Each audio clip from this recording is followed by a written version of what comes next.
Welcome to the HCI family of podcasts. We're your source for personal, professional, and organizational growth and development. We share our own original research, explore industry trends, and interview executives and thought leaders from across the globe. Join us for practitioner-oriented content around all things leadership, HR, talent management, organizational development, and change management. Maximize your personal and organizational potential with the HCI family of podcasts. Johnathan Grzybowski, welcome to the conversation today. It is an honor. I am super excited and hopefully can provide moderate to mediocre value. I think it'll be great. It's a pleasure to be with you. Where are you joining me from today? Philadelphia, Pennsylvania. I love About, Philadelphia. about an hour outside of it, actually. That's like central base. But I'm actually a little bit up north because cities, and this is like not a part of the podcast conversation I'm sure you wanted to get into, but when you are of age of like I'd say 20s to maybe early-ish 30s, you are like all about the city life and you want to be vibrant in the abundance of movement, and then you start a family and then you want to do everything possible to get as far away from the city as possible. So yeah, I don't want to go to the city for a very long time unless I'm forced to or have to. Yeah, no, I totally get it.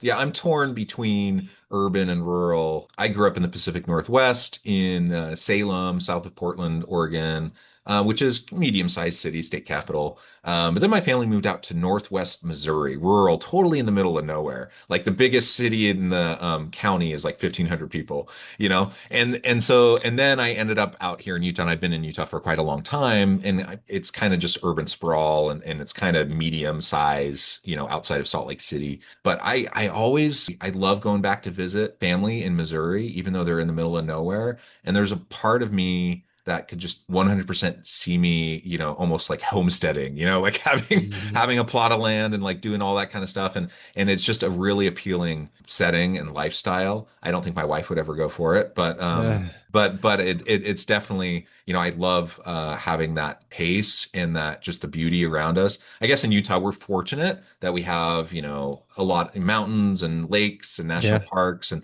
like it's not hard to get to it very quickly. But yeah, I'm with you, man. I love the opportunity to focus on family and just 100%. that life is awesome. Like you said, that's not the topic for today, but I think it's an important like sneak peek into who you are. So I appreciate you sharing that with me. Today we're going to be talking about leveraging talent to win in the future of work. So how can we within our organizations identify, leverage that talent, bring in new good talent, retain existing bench strength, and build that over time? All of these are really, really important things, and some of the things that you focus on in your work with Penji. As we get started, I wanted to share Johnathan's bio with everybody. Johnathan Grzybowski is the co-founder of Penji, a creation subscription service that empowers businesses, agencies, and teams with the simplest way to access creative talent. He's also a storyteller and hosts of Dear Dads and Free Ideas, where he shares insights on entrepreneurship, leadership, and family life.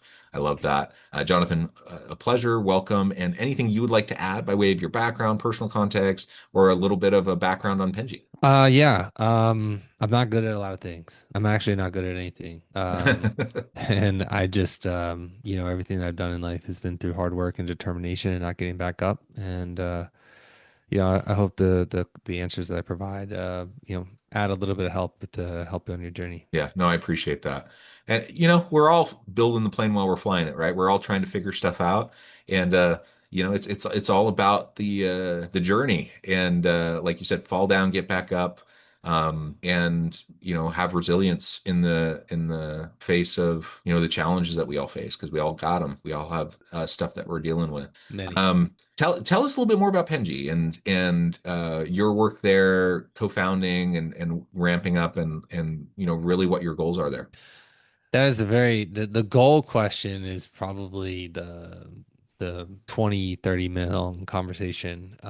Leveraging people is obviously important as well. But Penji's a creative subscription service. So rather than hiring somebody in-house, you can hire a company like Penji and Mm, they'll be able to do all the work and you do the brain power yourself. So whether you are we are like the creative team for your team. And so whether that team is a team of one or whether that team is a team of 100, we are basically the ones that take all the ideas and execute them for you, and then you just kind of place them wherever they need to be. So, any type of economics related to hiring an in-house person, you have the salary, you have the taxes, and then what happens if they have the onboarding that doesn't necessarily cost you anything, but it does cost you time, which I would argue that it does actually cost you something. For sure. Yeah. Um, and then all of that other fun stuff. Then what happens if they don't work out and you have to let them go? Well, guess what? You're gonna be paying more taxes because that's always fun. And so Penji basically solves that a bit that problem where if you need somebody very quick and you need somebody to do work for you almost immediately, you don't have to go on these third party websites in order to talk. You can literally hire somebody and hire Penji immediately, get connected with the top 2% of graphic designer or creative in the world. And then within 24 hours, they're going to be able to send you a deliverable that's almost as close to pixel perfect as possible. We Mhm. have hundreds of creators all over the world, thousands of customers paying us, and we're solving that problem, which is talent, reliable people that someone can be implemented into your business within minutes, and then be able to understand the brand within a couple of hours, and then be able to get rocking and rolling with the creative content within a day. Yeah, I love that. And talk a little bit more about what you do that's differentiated from, like Upwork or some of these different platforms, where folks will go find talent. Like you said, it can be a bit of a crapshoot. Like you're trying to vet and like understand like what people are doing. Talk through us through that a little bit more. So there's nothing bad about any of those platforms. It's just Yeah, absolutely. Just different. Yeah. yeah. So it's like I preface that because I don't want it to sound like those aren't those aren't the best option or the worst options or the best options. Like they are great options if you're in a bind. And I think in terms of their price points, I think are also super strong. Hmm. When you go onto these platforms, you basically communicate with multiple people in order to vet your idea. And then Yeah. they ended up telling you that the idea is great and that they can do it. And then you receive the deliverable, it may not necessarily be as great as you thought it was, and then you have to make modifications, et cetera, et cetera. That process can be drawn out to a week, right? Yeah. And again, you might be able to receive the funds, the cost associated where it's right within your wheelhouse of what you want to spend, but there's just so much additional cost that you just may not be aware of. How Penji works. Oh, and in addition to that, the person that you're hiring, they're very good at one specific thing, but then you probably need multiple things, like for example, a video or a logo, or maybe you need creative direction on a particular project, or maybe you want something hand drawn. All of these things in particular are going to be available to you because when you work with a company like Penji, you get multiple designers, as many as you want, in different skill sets that you want. So you can have an illustration and a logo and a website design all within $1,000 a month. And in order to be able to hire that whole team within the United States is going to run you at least 200 plus $1,000 a year in order to achieve that. Hmm. Yeah, no, that's super helpful. And again, like you said, there's nothing wrong with all these various platforms. I mean, overall, I just love that we're in a world today where we can connect talent to organizations in a variety of ways, traditional employment, contingent workforce, and we can partner with agencies like yours, with organizations that can put you in place with, vetted individuals that can work on projects for you. Again, more, it sounds like what you're describing is a little bit more holistic of an experience with vetted, talented people who can help you on multiple aspects or phases of a project, as opposed to like, a Fiverr, Upwork, where usually it's like one very detailed, specific thing, one very quick, specific deliverable. And whether it happens quickly or not, and whether it comes out with the quality that you're looking for or not, that's always, a little bit of a crapshoot. So Yeah, it anyways, is. I think, but I've done those, and sometimes they've worked out really well, and other times not so much, and that's okay. And I always kind of know what I'm getting into when I try it. And so To your point though, from from the organizational lens of trying to think about talent pipelines and trying to think about getting the work done that you need done and having great people to be able to do it. Sometimes hiring and having in-house people, with everything that goes along with that is the answer. But a lot of times it's not, just because it doesn't give you the agility, and flexibility that you need in the modern world of work. And there's, debates to be had around that, good and bad, whatever, the shifting psychological contract, the shifting nature of work and of talent pipelines and everything. It's big conversations to be had around that. But in the reality that we're in, we do need creative, flexible ways to tap into talent, And so this seems to be one of those great opportunities to be able to do that. Absolutely. I would also say that Penji works well with one person teams, but I would actually not recommend Penji for one person teams. Um, Strictly because a lot of founders specifically are all over the place and they don't necessarily know what they want Yeah. and they or maybe they do know what they want and they're just not there. I would say like the best customer for Penji is people who already have an internal team or have a good understanding of how the internal process of creativity works. Um, so yeah, I mean exactly right. So like if you have a creative director or if you have like an internal team, that person has a good understanding and just needs help. And I Hmm. think that's where like in order to help as a leader of your organization, you need to be able to identify the inefficiencies of your workflows and then be able to fill that with paid positions, whether that be in-house or external or resources or AI or some kind. But there are a lot of people here, that are basically you're paying them 60 to 100 plus $1,000 a year and they're on Canva pretty much every single day. Yeah. Like if you're bringing somebody in house in order to bring them, you're not hiring them as a grunt worker. You're hiring them for their creative brain. At least that's what I hope you're interviewing them or that you're hiring them for.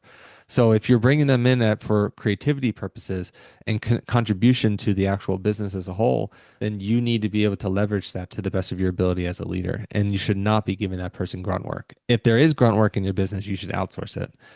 Whatever that looks like, you should outsource it. Yeah, well, let's dig into that a little bit because there's all this repetitive, when we say grunt work, it's the repetitive, it's the stuff that can be automated, and or the stuff that, often AI can be leveraged for, at least in some ways, or at least in initial drafts or things like that.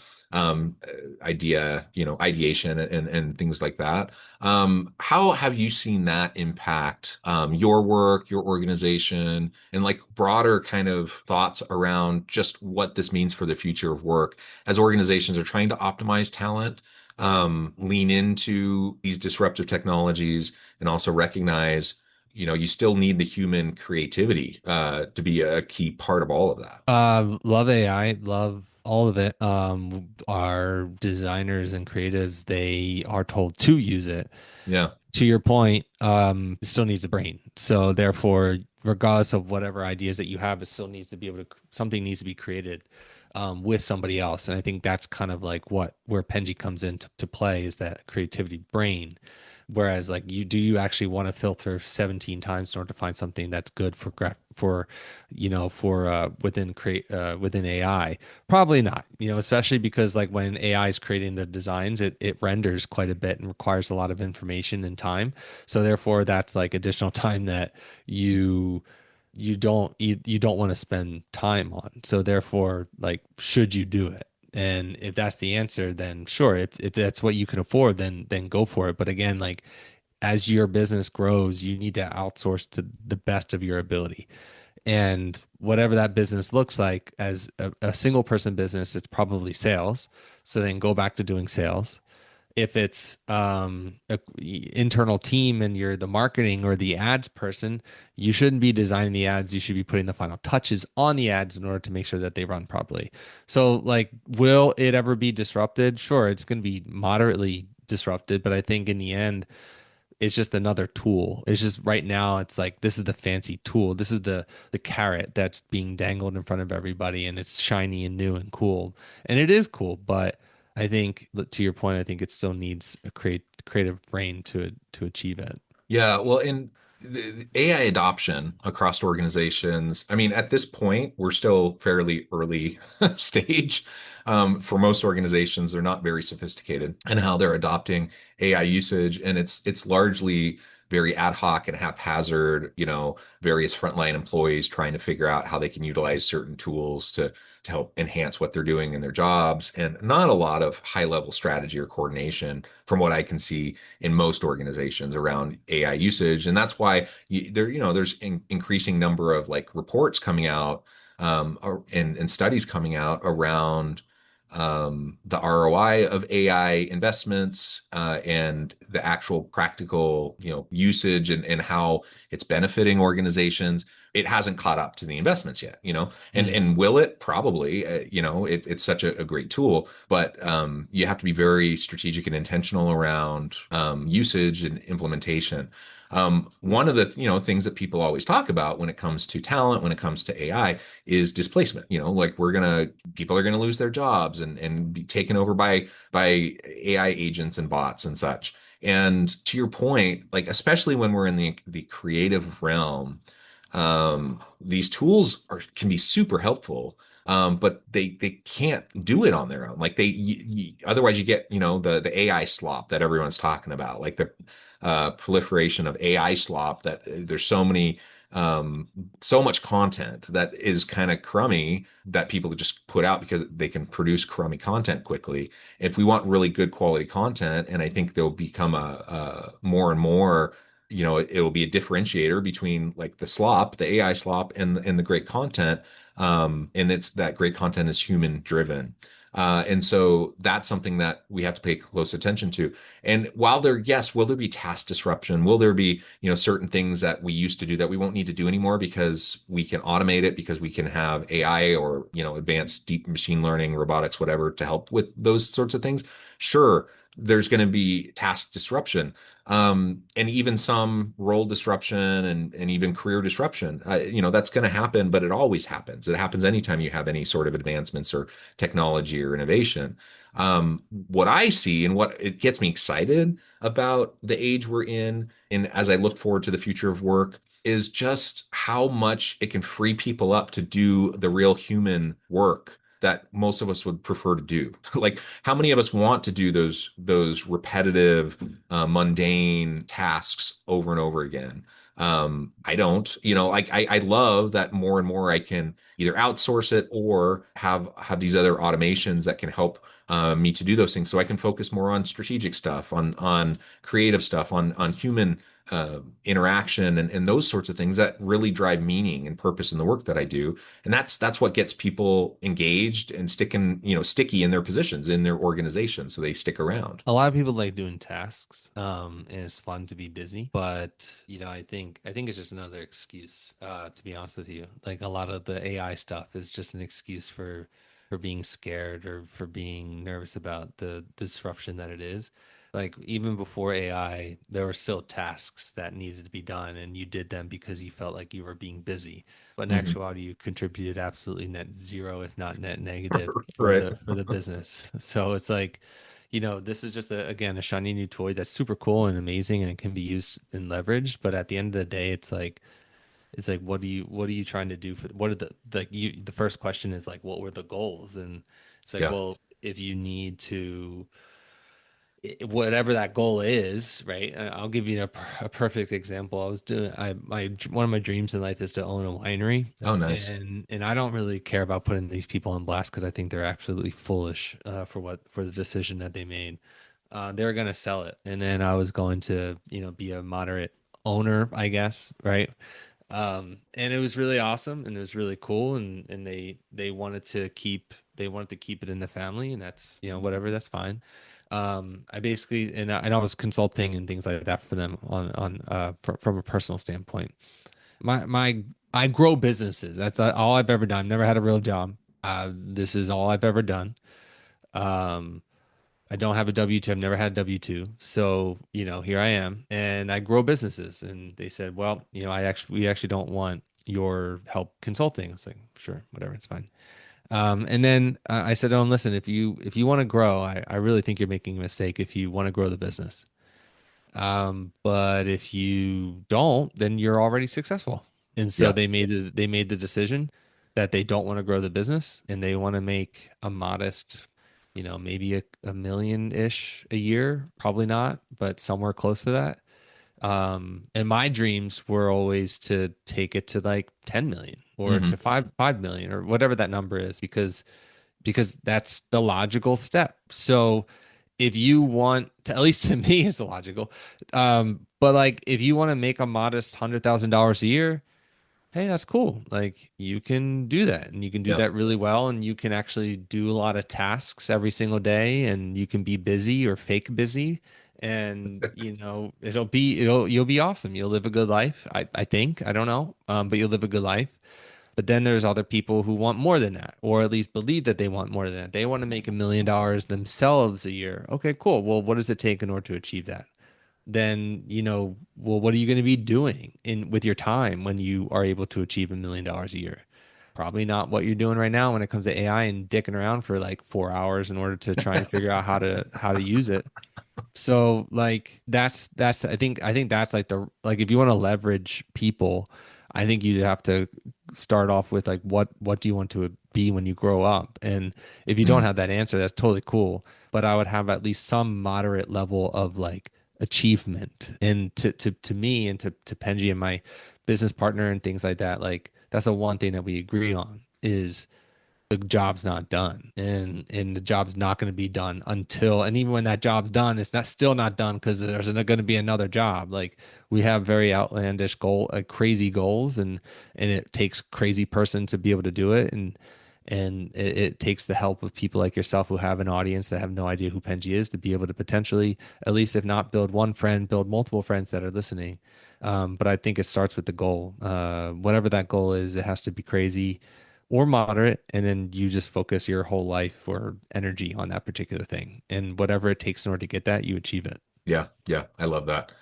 Well, Jonathan, this has just been a great conversation. I note the time. I need to let you go. I've kept you long. But as we wrap up, I want to give you a chance to share with the audience how they can connect with you, find out more about your work, where they can find more about Penji, where they can find your podcasts, because that sounds like a fun listen. And then give us the final word for today. Yeah. So you can email me anytime if you resonate at all. Jonathan at penji.co. If I didn't resonate with you, that's cool too. Sign off and do your thing. But I say end of word. The end of the final word is job's not done. So whatever that takes, whatever that means to you, just go do it or don't. But the people that are actually still listening to this are probably the 1%ers that are actually going to like achieve success. Those who collect off, good luck with whatever you're doing. Yeah. Yeah. Well, thank you, Jonathan. It's been a pleasure. I encourage the audience to reach out, to get connected, find out more about what Jonathan can do for you. And as always, I hope everyone can stay healthy and safe. They can find meaning and purpose at work each and every day. And I hope you all have a great week.